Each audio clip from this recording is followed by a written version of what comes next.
Okay, here's how to remove a piece of glass. 3 tools you need is a glazing hammer, mallet, glazing spoon, and a 3-in-1 or a 5-in-1 tool. You find the crease between the glazing bead and the sash. Put the 3-in-1 tool in there straight, and as you start putting it in there, you'll see the separation between the glazing bead and the sash. Once you get it all in there, you start turning it, and you bang it towards the center of the window, and you'll see it starting to come out. Now you get that little ridge, and you'll knock it out a little bit more.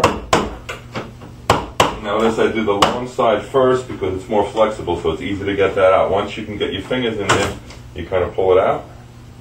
There's the first one. I'm going to do the same thing on the other side now. I'm going to find the center, roughly. Separate the glazing bead, start turning it. And you definitely want to use a mallet hammer on this. Find the crease. Hit it towards the side. You can get your finger in there. Now you got the other long one out. To get the short ones out, now you can start in the corner. Same thing. Find the crease. Separates, turn. Comes down. And you got one more left. Same thing on the bottom.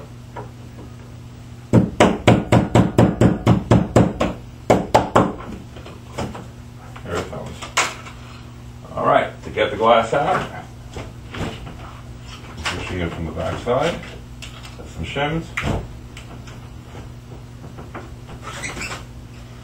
that hold it in place. There's a piece of glass. Okay, when you put the piece of glass back in, you're going to probably have yellow shims on the bottom. You want to turn the bottom shims, you want to make sure all the glazing bridges are snapped in place. Those are the little corrugated things. They're going to be gray, that let the glazing bridge lay in there flat because there's a 15-degree pitch so that the water always drains. So you want to take the glazing bridge, glazing shim, the yellow one, in this case because of the glass height, we use the red one, turn them sideways so that they butt towards the back. Then you take the piece of glass, you lift it in there. Make sure all the gaskets are pressed into the corner so when you put the piece of glass in, it doesn't pinch the corner. Push the glass in. That's when this tool comes into play. In the beginning, you should probably have somebody help you. You can take a glazing bead and just slightly snap it in place. It kind of holds the glass for you.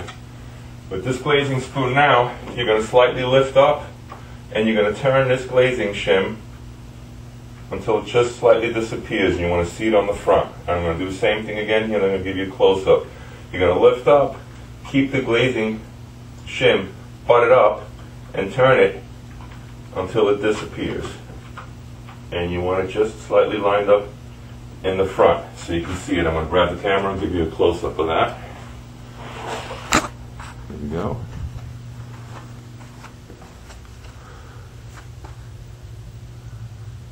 Alright, you can see how you can just see the red of the glazing shim, and you want that to be even with the front of the glass, and the glass pushed all the way back in. I'm going to put it back down now. Okay, and now pretty much wherever you see the black glazing bridge that's in the frame, there should be shims in there. If there's a little bit of room, you can stick it in there. This one's pretty tight. I really don't have any room to stick anything in there. Up here, I have a little bit. So what I'm going to do here is I'm going to take this one out. I have room on the top. I'm going to use this tool again. And I'm just going to move the glass over a little bit so I can fit a blue one in here. And fit a blue one in here. So kind of center the glass all around it. Make sure the glass is pushed all the way back. Take the shortest side now to start going back in there. Line up the groove, stick it in between. Make sure you use a mallet hammer when we put one in there. And start on one side, give it a bang, and work it across. You got the top in, do the same thing on the bottom. Okay, make sure the glass is all the way in. Make sure your gaskets in the corners pushed all the way back in. Line up the groove in there. Kind of tilt it in a little bit. Now you got the long ones in. Start on the bottom corner. Just give it a little bit of tap. Knocks it in. A little tap on the top to get rid of that gap. And you just pull out here and bend it, and that's why you do the long ones last. Put it in here, and then you work it from the bottom up. Almost like when you use work with a piece of coil, you want to work from one end to the other, so you get all the waviness out of it. Same thing here again.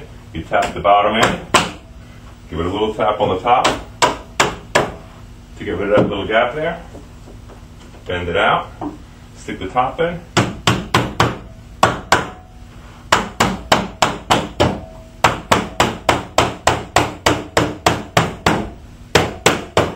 And there it is, a piece of glass reinstalled. The one thing with the glass you have, in the corners when you get the glazing beads out, you're going to notice that there's some caulking in here, so you're just going to have to take a knife and break that caulking bead. And then the piece of glass will come out.